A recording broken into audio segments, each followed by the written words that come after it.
그뿐 아니라 남편이 떠나가기 직전 그렇게도 안절부절 못하고 신음소리를 내고 스티슨 눈물을 흘리며 자탄하면서 그녀와 아들들을 보고 함께 떠나자고 애원도 하고 사랑에 호소도 하는 것을 받아들이기는커녕 묵살하려고 자기 마음을 더 완강하게 했던 기억이 살아나 간장이 다 녹는 것 같았지요. 등에 무거운 짐을 진 크리스천이 그녀 앞에서 그때 말하던 것, 행하던 것이 모두 번개처럼 그녀의 기억에 되살아나 가슴을 갈갈이 찢어 주었지요. 무엇보다도 특히 어떻게 하면 나는 구원을 받을 수 있을까 하고 울부짖던 남편의 목소리가 새삼 그녀의 귀에 슬프게 울리고 있었대요. 그러자 그녀는 아들들에게 말했습니다. 얘들아, 우린 이제 다 틀렸다. 너희 아버지한테 내가 죄를 지었기 때문에 아버지는 혼자 가버리신 거다.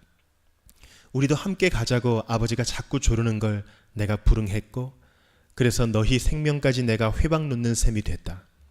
이 말을 들은 소년들은 일제히 눈물을 흘리면서 아버지를 따라가자고 소리 질렀어요.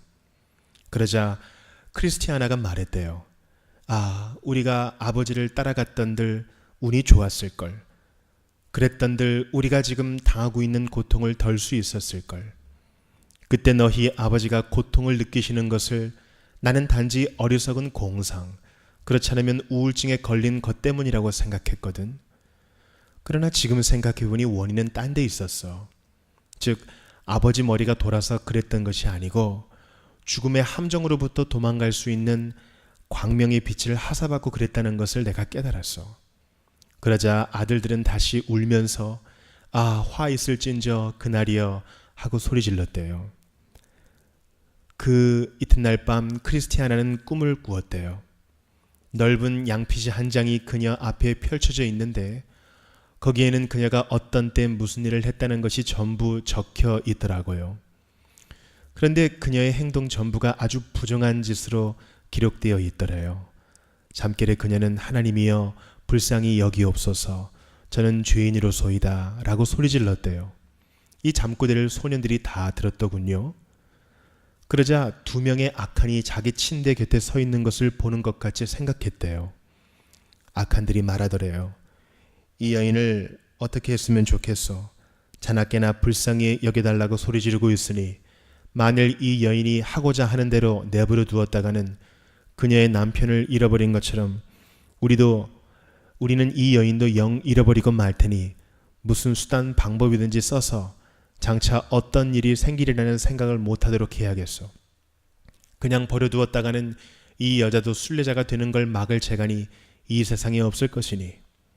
땀에 푹 젖어 잠을 깬 그녀는 전신을 떨었습니다. 그러나 얼마 뒤 그녀는 다시 잠들었대요. 그러자 남편인 크리스천이 복된 곳에 여러 영생하는 사람들 틈에 섞여 서 있는 것을 그녀는 본다고 생각했대요. 더구나 하프를 손에 든 그는 머리에 무지개를 두르고 보좌에 앉아있는 어떤 분 앞에서 하프를 켜고 있더래요. 그 다음엔 왕자의 발 아래 놓여있는 등상 위에 얼굴을 대고 엎드린 남편이 아래와 같은 말을 하는 것을 봤대요. 저를 이곳으로 데려오신 대왕님께 진심으로 감사의 말씀을 드리겠습니다.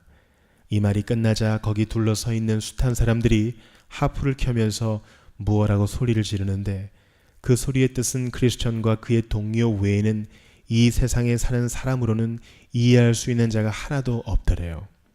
이튿날 아침자리에서 일어난 그녀가 하나님께 기도부터 드리고 나서 아들들과 얘기를 잠시 하고 있노라니 누군가가 문을 요란하게 두드리더래요.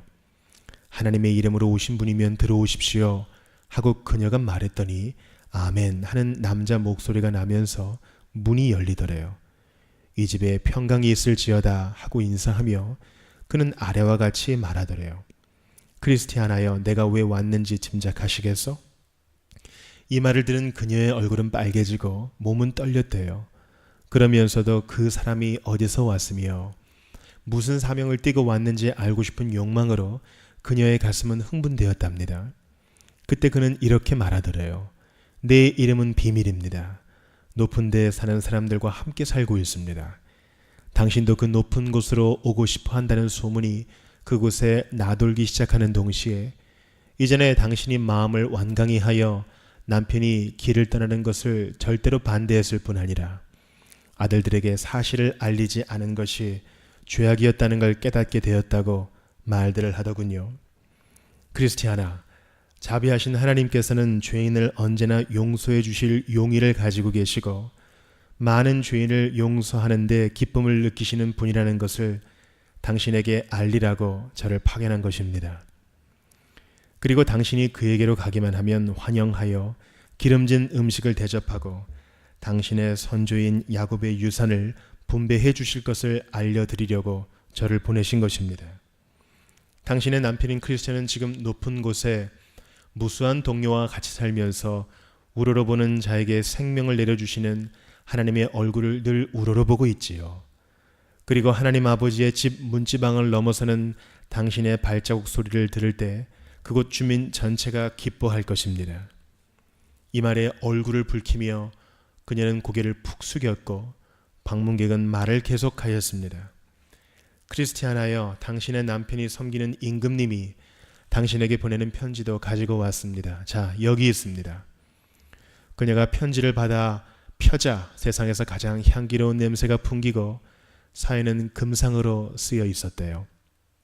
그 편지 내용을 말씀드리자면 그녀의 남편인 크리스천이 행한 것처럼 그녀도 하늘나라로 오면 하나님 앞에서 영원토록 즐기는 생활을 하게 될 것이라는 사연이더래요. 이 편지에 걷잡을 수 없을 정도로 감격한 그녀는 방문객을 향해 외쳤대요.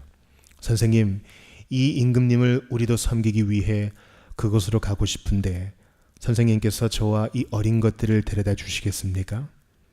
그러자 방문객이 말했대요. 크리스티아나, 쾌락이 오기 전에 고뇌가 반드시 있다는 사실을 명심하여야 합니다. 그러므로 하늘나라로 들어가려면 당신보다 앞서간 그이처럼 난관들을 돌파해야지 되는 것입니다. 그렇기 때문에 당신도 남편 크리스천이 겪은 모든 난관을 돌파해야 된다는 점을 알려드립니다. 저 평원 저쪽에 있는 작은 문으로 가십시오. 당신이 걸어가야만 하는 길 머리에 그 문이 서 있는 것입니다. 아무쪼록 시급히 떠나시기를 바랍니다. 또 한 가지 권고하고 싶은 것이 있습니다. 이 편지를 품에 품고 가면서 내용을 암송할 수 있을 때까지 당신은 물론 아들들도 읽도록 하세요. 왜냐하면 순례자의 집에 들어가서는 이 편지를 노래로 불러야 하기 때문이며 저쪽 문에 도달할 때 이 편지를 내주어야 되기 때문입니다. 이 얘기를 들려주는 노인이 퍽 흥분되어 있는 것을 나는 꿈에 보았다. 그는 얘기를 계속했다. 아들들을 불러온 크리스티아나는 말했습니다. 얘들아, 너희도 이미 눈치챘겠지만 너희 아버지 돌아가신 데 대해 그동안 나는 상당히 골똘히 생각하고 있었다. 아버지가 불행하실까봐 염려한 것이 아니라 지금 잘 살고 계시는데 만족감을 느끼기 때문에 생각을 많이 했다는 말이다. 그리고 지금 나와 너희 생활이 너무나 불행하게 된 데에 대해서도 골똘히 생각해왔다. 그뿐 아니라 아버지가 고민에 빠져 계실 때 내가 취한 태도가 양심에 무거운 짐이 되어버렸다. 왜냐하면 나 자신만이 동행하기를 완강히 거부한 것이 아니라 너희까지 부추겨서 거부하게 만든 것이 양심에 거리낀단 말이다. 이런 생각에 나는 그만 죽고 싶었단다. 그러나 어젯밤 꿈을 꾸고 나서 내 생각은 달라졌다. 더구나 오늘 아침 이 손님의 격려를 받고 나는 결심한 바가 있다. 자, 얘들아, 우리 행장을 꾸려가지고 천국으로 가는 길 머리에 서 있는 문으로 가자. 천국으로 가면 거기서 아버지를 만나 뵐 수 있고 그 나라 법률에 따라 아버지의 친구들 사이에 끼어 평화로운 생활을 하게 될 테니 말이다. 어머니의 마음이 결정된 것을 보는 아들들은 너무 기뻐서 눈물을 흘렸대요. 그러자 방문객은 작별을 고했고 그들은 여행을 떠날 준비에 착수했대요. 그러나 그들이 막 출발하려는 무렵 크리스티아나의 이웃 부인 둘이 와서 문을 두드리더래요. 아까처럼 그녀는 하나님의 이름으로 오신 분이면 들어오십시오 하고 말했대요. 이 말에 두 여인은 어리둥절했대요. 그 말은 생전 들어본 일이 없는 데다 그런 말이 크리스티아나의 입에서 튀어나오리라고는 생각조차 못했었기 때문이지요. 그러나 그녀들은 들어갔대요. 들어가 보니 착한 그녀가 집을 떠날 준비를 하더래요. 그래, 그녀들은 말을 시작했대요. 아니 여보시오, 이게 웬일입니까? 두 여인 중 나이 많은 겁쟁이 부인 공고산 근처에서 크리스천을 만나 두 마리 사자가 무서우니 집으로 돌아가라고 권고한 일이 있는 겁쟁이의 딸. 겁쟁이 부인에게 크리스티아나가 대답했어요. 여행 떠날 준비를 하던 중이었다고. 겁쟁이 부인, 여행이라니? 어디로? 크리스티아나, 착하신 남편 뒤를 따라가는 거지요. 이 말을 하면서 그녀는 흐느껴 울기 시작했대요.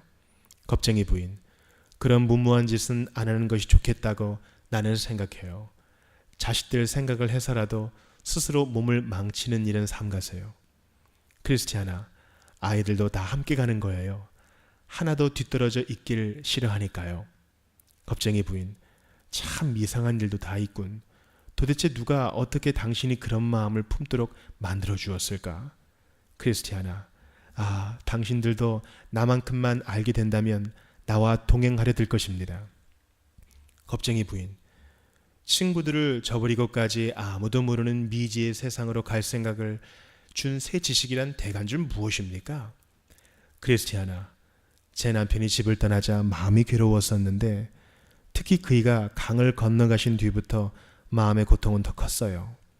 제일 마음을 괴롭힌 것은 그이가 고민하고 있을 때에 제 인색한 행동을 후회하는 생각이었어요.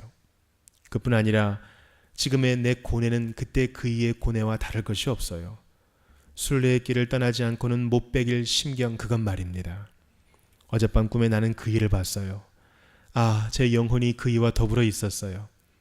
그 나라의 왕 앞에서 사시는 그이는 왕의 밥상에 마주 앉아 왕과 함께 식사를 하시고 영생하는 분들의 동료가 되시고 왕께서 하사하신 집에 살고 계시는데 그 집이 얼마나 웅장하고 화려한지 이 세상에 있는 대궐도 그 집에 비하면 쓰레기통 정도밖에 더 안 될 거예요.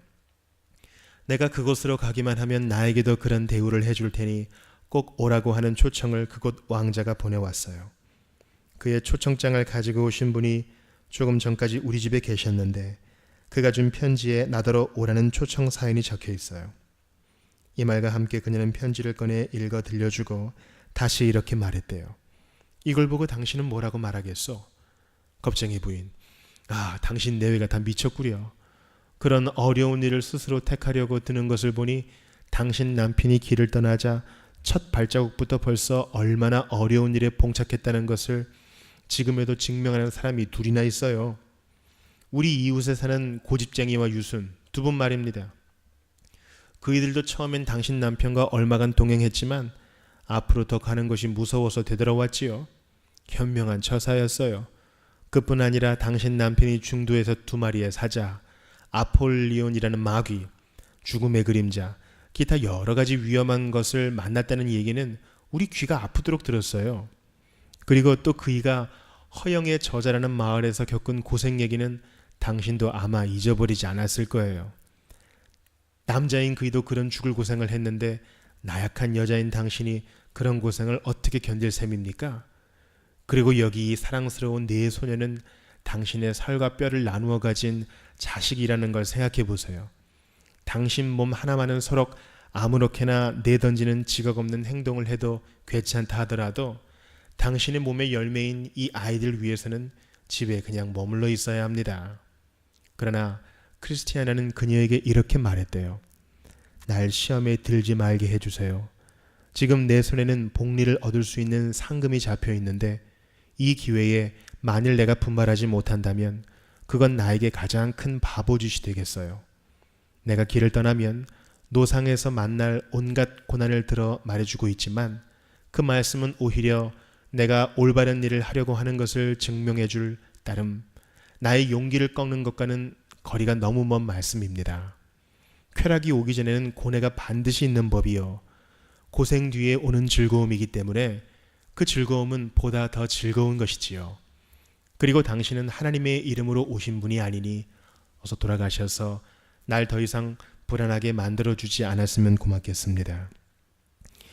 이 말에 맞받아 크리스티아나에게 욕설을 퍼부은 겁쟁이 부인은 함께 온 자비심에게 말을 걸었대요.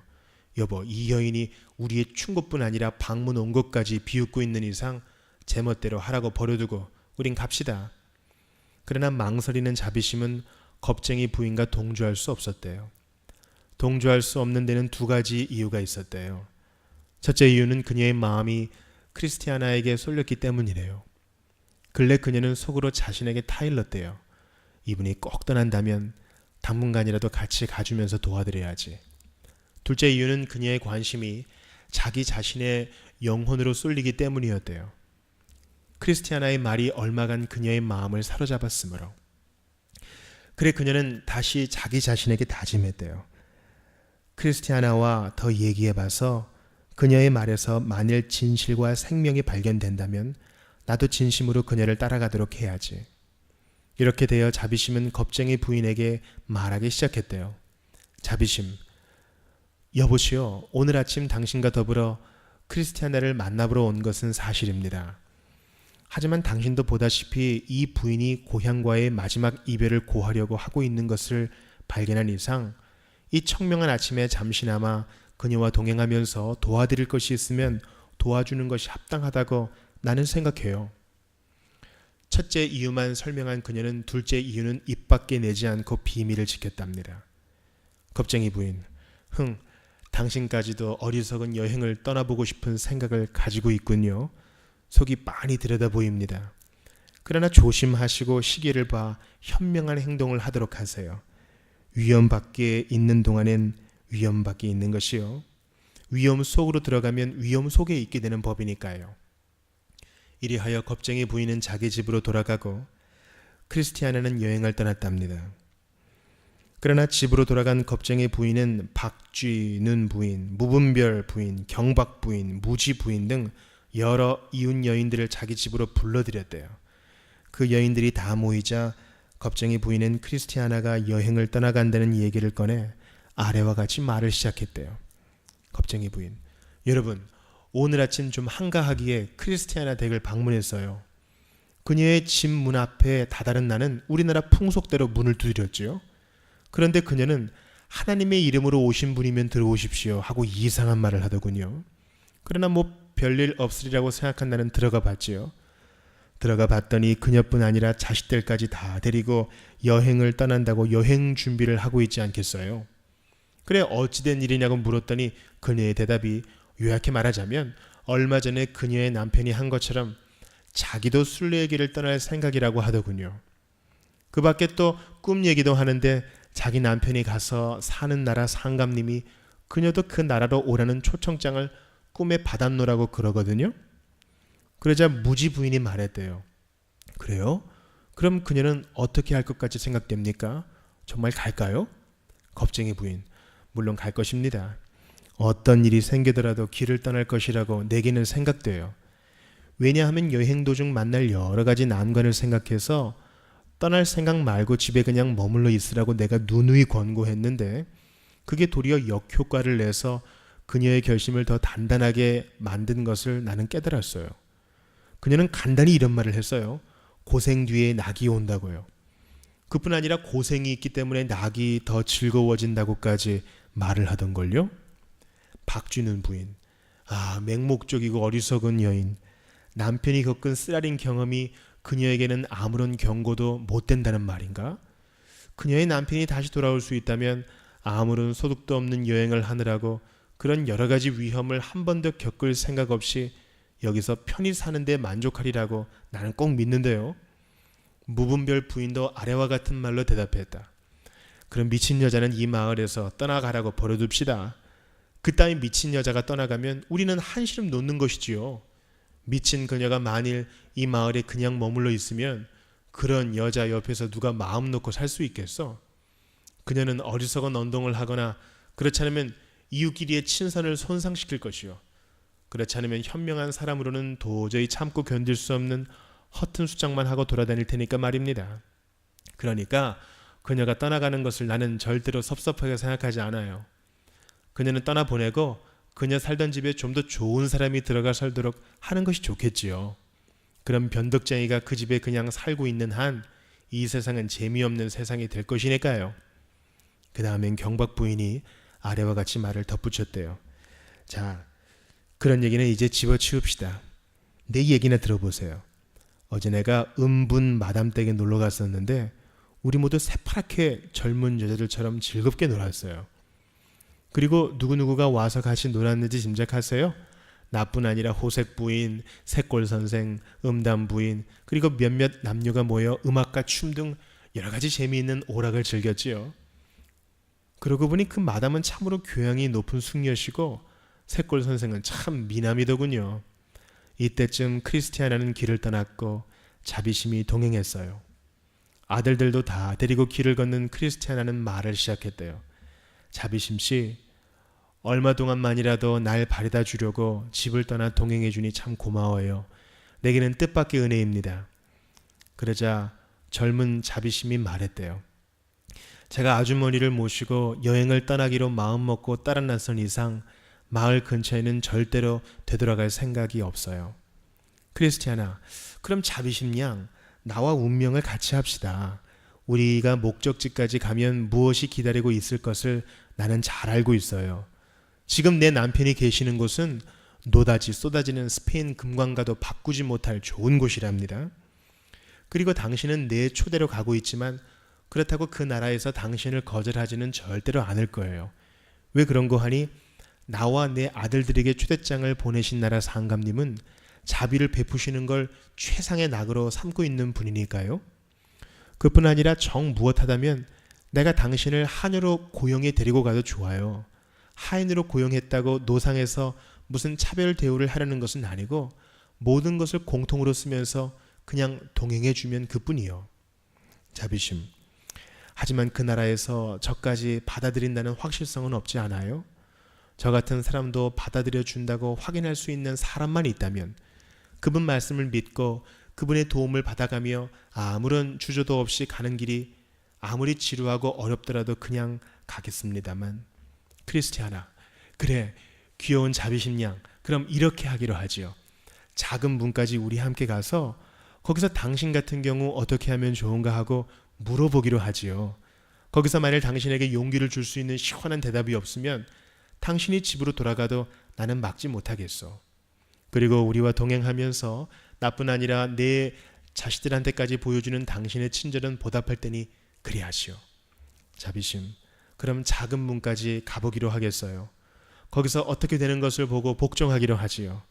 허나 제가 바라기는 하늘나라의 상감님께서 제게 자비를 베푸시어 제 운명을 결정지어 주시길 기원합니다.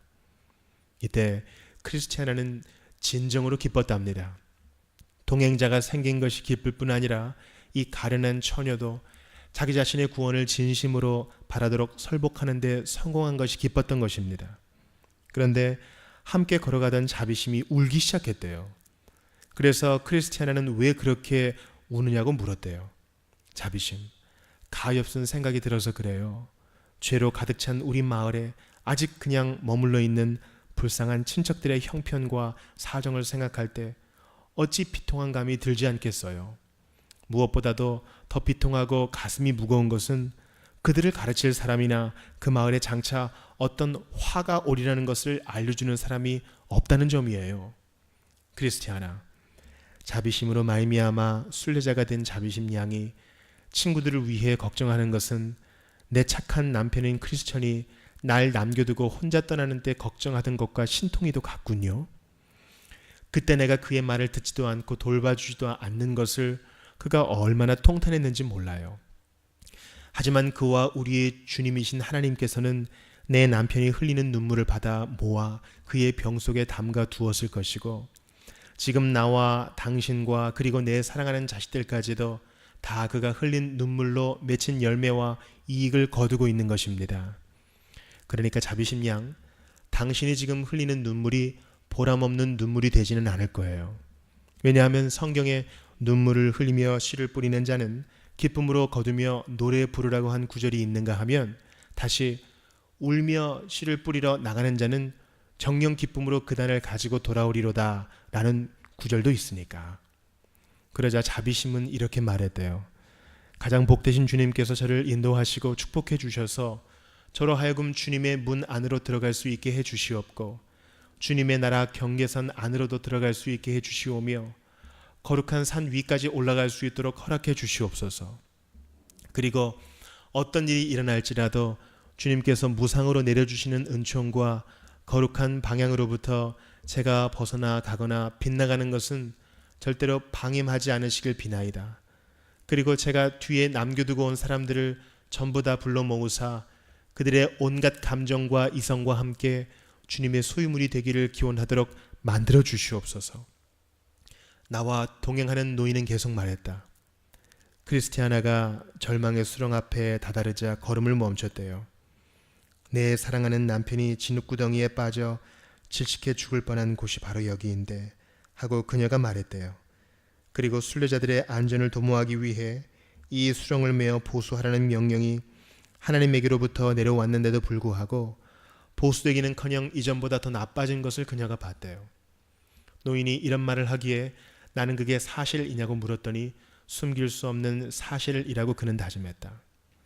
그리고 더 나빠지게 된 원인까지 설명해 주었는데 그의 설명에 의하면 수렁을 메우고 보수하는 작업에 고용된 하나님의 일꾼들 중에도 배반하는 자들이 많아서 보수용 돌을 나르는 대신 쓰레기와 오물을 더 많이 날라다 부어넣기 때문에 보수를 망쳐 놓는다는 것이었다. 노인은 말을 계속했다. 그렇기 때문에 크리스티아나와 아들들은 수렁 앞에서 발을 멈췄지요. 그러나 자비심은 이렇게 말했대요. 자, 모험해 보기로 해요. 단지 조심해서 건너가면 되지 않겠어요? 이 말에 용기를 얻은 크리스티아나와 아들들은 앞으로 조심조심 살펴 징검다리를 찾아 비틀거리면서 건너갔대요. 그러나 건너가는 동안 크리스티아나가 하마터면 미끄러져 빠질 뻔한 일이 한두 번이 아니었대요. 그들이 수렁을 건너가자마자 누가 이런 말을 하는 것을 그들은 들은 것처럼 생각됐대요.